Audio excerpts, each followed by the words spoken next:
Hello friends, എല്ലാവർക്കും പുതിയൊരു വീഡിയോയിലോട്ട് സ്വാഗതം. ഇന്ന് ഞാൻ ഉണ്ടാക്കാൻ പോകുന്നത് ഭയങ്കര എളുപ്പത്തിൽ തന്നെ ഉണ്ടാക്കാൻ പറ്റുന്ന ഒരു സ്നാക്സ് ആണ്. നല്ല എളുപ്പമാണ്, കാണുന്ന പോലെ അത്ര വലിയ കഷ്ടമൊന്നും ഉണ്ടാവില്ല. ശരിക്കും എളുപ്പമായിട്ട് തന്നെ ഇതുപോലെ ഉണ്ടാക്കിയെടുക്കാം. അതുപോലെ ഇതിൻ്റെ ടേസ്റ്റും സൂപ്പറായിട്ടുള്ളൊരു ടേസ്റ്റാണ്.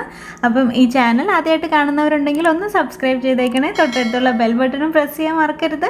അപ്പോൾ നമ്മൾക്കിനി ഇത് ഉണ്ടാക്കാൻ വേണ്ടിയിട്ട് ഞാനിവിടെ 2 കപ്പ് ഗോതമ്പിൻ്റെ പൊടിയാണ് എടുക്കുന്നത്. ഗോതമ്പ് പൊടിയിലാണ് ഉണ്ടാക്കുന്നത്. നിങ്ങൾക്ക് മൈദ വേണമെങ്കിൽ അതിലും ഉണ്ടാക്കാം. മൈദയിൽ ഉണ്ടാക്കുമ്പോൾ കുറച്ചുകൂടെ ടേസ്റ്റ് കൂടുതലായിരിക്കും, പക്ഷേ ഗോതമ്പാകുമ്പോൾ കുറച്ച് ഹെൽത്തി ആയിരിക്കും. അപ്പോൾ അത്രയേ ഉള്ളൂ വ്യത്യാസം. അപ്പോൾ നമ്മൾക്ക് ഇനി 2 കപ്പ് ഗോതമ്പ് പൊടിയിലോട്ട് ആവശ്യത്തിനുള്ള ഉപ്പ് ചേർക്കുക. അതിനുശേഷം ഞാൻ കുറച്ച് സോഡാ പൗഡർ ചേർക്കുന്നുണ്ട്. ഒരു 1/4 ടീസ്പൂണാണ് ചേർക്കുന്നത്. 1 കപ്പാണ് എടുക്കുന്നതെങ്കിൽ അതിൻ്റെ പകുതി ചേർത്താൽ മതി. അതിനുശേഷം ഇനി കുറച്ച് 1 ടേബിൾ സ്പൂണോളം എണ്ണ ഒഴിക്കണം. സാധാരണ എണ്ണ ഒഴിച്ചാൽ മതി, നമ്മുടെ കുക്കിംഗ് ഓയിൽ ഏതാണെങ്കിലും കുഴപ്പമില്ല. അതിനുശേഷം ആദ്യം ഒന്ന് നമ്മൾ കൈകൊണ്ട് മിക്സ് ചെയ്യുക. നന്നായിട്ട് മിക്സ് ചെയ്തതിന് ശേഷം പിന്നെ നമ്മൾ കുറച്ചായിട്ട് വെള്ളം ഒഴിച്ചിട്ട് ചപ്പാത്തിയുടെ മാവൊക്കെ കുഴക്കില്ലേ, ഇതുപോലെ നന്നായിട്ട് കുഴച്ച് വയ്ക്കുക. ഇത് കുഴച്ചിട്ട് കുറച്ച് ബട്ടറും കൂടെ തടവിയിട്ടാണ് ഞാൻ വെക്കുന്നത്. ഇത് നമ്മൾ അങ്ങനെ ഇപ്പോൾ റെസ്റ്റ് ചെയ്യാൻ വെക്കണമെന്ന് ആവശ്യമില്ല. ഈ മസാല ഉണ്ടാക്കുന്ന സമയം വരെ നമ്മൾ അതൊന്ന് റെസ്റ്റ് ചെയ്യാൻ ഇരുന്നോട്ടെ എന്ന് വെച്ചിട്ടാണ്. അപ്പോൾ ഒരു പാനിലോട്ട് എണ്ണ ഒഴിച്ച് ചൂടാവുമ്പം അതിലോട്ട് 1 സവാള, 2-3 പച്ചമുളക് ചെറുതായിട്ട് അരിഞ്ഞത്, 1 സവാള അല്ല 2 സവാള എടുത്തിട്ടുണ്ട്. 2 മീഡിയം സൈസ് സവാള എടുത്തിട്ടുണ്ട്. നിങ്ങൾക്ക് ക്വാണ്ടിറ്റിക്ക് അനുസരിച്ചിട്ട് കൂട്ടാം. അപ്പോൾ ഇനി ഇത് നന്നായിട്ട് വഴറ്റിയെടുക്കണം നമുക്ക്. ഇതിപ്പോൾ നന്നായിട്ട് വഴറ്റി വന്നിട്ടുണ്ട്. ഇപ്പം ഞാൻ ഇതിലോട്ട് ഇഞ്ചിയും വെളുത്തുള്ളിയുടെയും കൂടെ പേസ്റ്റാണ് ചേർത്തത്. അത് നന്നായിട്ട് മിക്സ് ചെയ്തതിന് ശേഷം മഞ്ഞൾപ്പൊടി ചേർക്കണം 1/4 ടീസ്പൂൺ, മുളക് പൊടി, മല്ലിപ്പൊടി, ഗരം മസാല ഇതെല്ലാം ഒരു 1/2 ടീസ്പൂണോളം ചേർത്താൽ മതി. അതിനുശേഷം പിന്നെ ഉപ്പും ആവശ്യത്തിനുള്ളത് ചേർക്കുക. നമ്മൾ മസാലയ്ക്ക് ആവശ്യമായിട്ടുള്ള ഉപ്പും ഇത് നന്നായിട്ട് മിക്സ് ചെയ്തെടുക്കുക. അതിനുശേഷം നമ്മൾക്ക് 1 തക്കാളി ഇതുപോലെ ചെറുതായിട്ട് അരിഞ്ഞത്, ഈ ഒരു രീതിയിലാണ് ഞാൻ കട്ട് ചെയ്യുന്നത്, എല്ലാം ചെറുതായിട്ട്. അതിനുശേഷം പിന്നെ ആഡ് ചെയ്യുന്നത് ഉരുളക്കിഴങ്ങാണ്. ഉരുളക്കിഴങ്ങ് വേവിച്ച് ഉടച്ചതാണിത്. ഇത് റെഡിമെയ്ഡ് ആയിട്ടുള്ളതായതുകൊണ്ടാണ് ഈ ഒരു പേസ്റ്റ് പരുവത്തിൽ ഇരിക്കുന്നത്. ഇനി ഇത് നന്നായിട്ട് മിക്സ് ചെയ്യുക. മിക്സ് ചെയ്തതിന് ശേഷം ഒരു 2 മിനിറ്റ് വഴറ്റിയെടുത്താൽ മതി. പിന്നെ നമ്മൾക്ക് ഉരുളക്കിഴങ്ങിന് പകരം മുട്ടയോ അല്ലെങ്കിൽ ചിക്കനോ മീറ്റോ എന്ത് വേണമെങ്കിലും നമ്മൾക്ക് ചേർക്കാം. ഇതിന് പകരമായിട്ട് വേവിച്ചതിന് ശേഷം ക്രഷ് ചെയ്തിട്ട് വേണം ചേർക്കാൻ. അപ്പോൾ നമ്മുടെ മസാല റെഡി ആയിട്ടുണ്ട്. പിന്നെ നമ്മൾക്കിത് ഇപ്പോൾ ആ സമയം കൊണ്ട് ഈ മാവും നല്ല സോഫ്റ്റായിട്ടുണ്ട്. അപ്പോൾ ഞാനിതിൽ കുറച്ച് മാത്രമേ ഈ സ്നാക്സ് ഉണ്ടാക്കാൻ എടുക്കുന്നുള്ളൂ. ഇതുപോലെ സാധാരണ ഉരുണ്ടയാക്കിയിട്ട് ഇങ്ങനെ ഉള്ളിലോട്ട് മടക്കി കൊടുത്തിട്ട് വേണം നമ്മൾക്ക് ഇത് ചെയ്തെടുക്കാം, പരത്തിയെടുക്കാൻ വേണ്ടിയിട്ട്.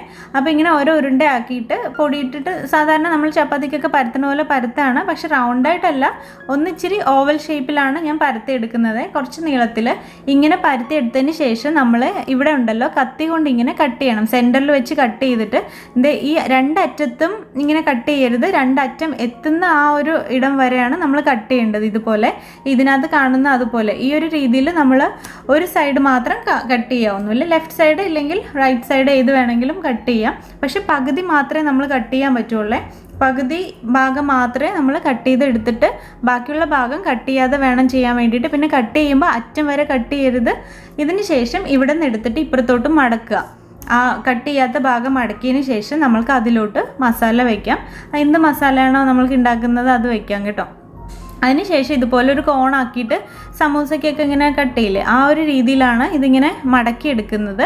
അതിനുശേഷം ഇവിടെ ഒന്ന് ചെറുതായിട്ടൊന്ന് ഫോക്ക് വെച്ചിട്ടൊരു ഡിസൈൻ കൊടുക്കേണ്ടതേ ഉള്ളൂ, കാര്യമില്ല അതിൽ. അങ്ങനെ നമ്മൾക്കപ്പം ഒരു സംഭവം സ്നാക്സിൻ്റെ ഇത് റെഡി ആയിട്ടുണ്ട്. അപ്പോൾ ഇത് ഈ കട്ട് ചെയ്ത ഭാഗമൊക്കെ ശരിക്കും നല്ലതായിട്ട് വരും. ഫ്രൈ ചെയ്തെടുക്കുമ്പം നല്ല രസം ഉണ്ടാവും കാണാൻ വേണ്ടിയിട്ട്. അപ്പോൾ ഇതുപോലെ ഞാനിപ്പം 2ാമത്തതും കൂടെ ഉണ്ടാക്കുകയാണ്, ജസ്റ്റ് കാണിച്ചു തരാൻ വേണ്ടിയിട്ട്. അതുപോലെ മടക്കിയതിന് ശേഷം വീണ്ടും മസാല വയ്ക്കുക. എന്നിട്ട് ട്രയാങ്കിളായിട്ട് ഇങ്ങനെ മടക്കിയെടുത്താൽ മതി.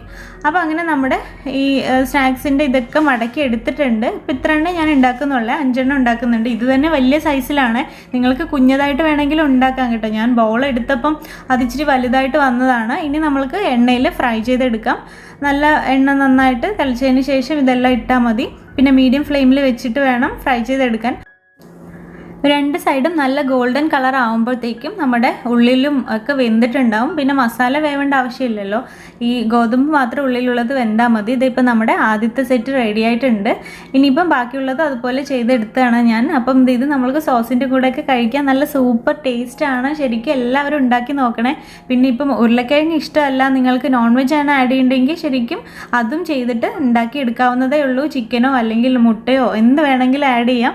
സാധാരണ രീതിയിലൊരു ചുമ്മാ ഒന്നും മടക്കിയിട്ട് ഉണ്ടാക്കുന്നതിനേക്കാൾ ഇതുപോലെ ഒരു ഷേപ്പൊക്കെ കൊടുത്തിട്ട് ഉണ്ടാക്കുമ്പോൾ കാണാനും നല്ല അട്രാക്റ്റീവ് ആയിരിക്കും. അതുപോലെ കഴിക്കുമ്പോഴും നമ്മൾക്ക് ഇൻട്രസ്റ്റ് ഉണ്ടാവും. അതുപോലെ കുട്ടികൾക്കോ അല്ലെങ്കിൽ ഗസ്റ്റൊക്കെ വരുമ്പോഴോ അല്ലെങ്കിൽ ഇപ്പോൾ നോമ്പൊക്കെയാണ്, നോമ്പ് തുറക്കുന്ന സമയത്തൊക്കെ ഇതുപോലെയൊക്കെ ട്രൈ ചെയ്ത് നോക്കിക്കഴിഞ്ഞാൽ ഇത് ശരിക്കും എല്ലാവർക്കും ഇഷ്ടപ്പെടും. എല്ലാവർക്കും ഇഷ്ടപ്പെടുന്ന ഒരു റെസിപ്പി തന്നെയാണ്. അപ്പോൾ നിങ്ങളെല്ലാവരും ട്രൈ ചെയ്ത് നോക്കണേ. ട്രൈ ചെയ്ത് നോക്കിയിട്ട് നിങ്ങളുടെ അഭിപ്രായങ്ങളൊക്കെ കമൻറ്റ് ചെയ്യാൻ മറക്കരുത്. അപ്പോൾ എല്ലാവർക്കും ഈ വീഡിയോ ഇഷ്ടപ്പെട്ടു എന്ന് വിചാരിക്കുന്നു. ഇഷ്ടപ്പെട്ട് കഴിഞ്ഞാൽ ലൈക്ക് ചെയ്യാനും നിങ്ങളുടെ ഫ്രണ്ട്സിനും ഫാമിലിക്കൊക്കെ ഷെയർ ചെയ്യാനും മറക്കരുത്. അതുപോലെ സബ്സ്ക്രൈബ് ചെയ്യാത്തവരാരെങ്കിലും ഈ ചാനൽ കാണുന്നുണ്ടെങ്കിൽ ഒന്ന് സബ്സ്ക്രൈബ് ചെയ്തേക്കണേ. തൊട്ടടുത്തുള്ള ബെൽ ബട്ടൺ പ്രസ് ചെയ്യാൻ മറക്കരുത്. കാരണം നോട്ടിഫിക്കേഷൻസ് ഒക്കെ ബെൽ ബട്ടൺ പ്രസ് ചെയ്താൽ മാത്രമേ വരുള്ളൂ ഞാൻ വീഡിയോസ് ഇടുന്ന സമയത്തൊക്കെ. അപ്പം അത്രയേ ഉള്ളൂ. എല്ലാവർക്കും ഒരുപാട് താങ്ക്സ്. ഇനി അടുത്തൊരു വീഡിയോയിൽ അടുത്തൊരു റെസിപ്പി ആയിട്ട് കാണാം. അതുവരെ ബൈ.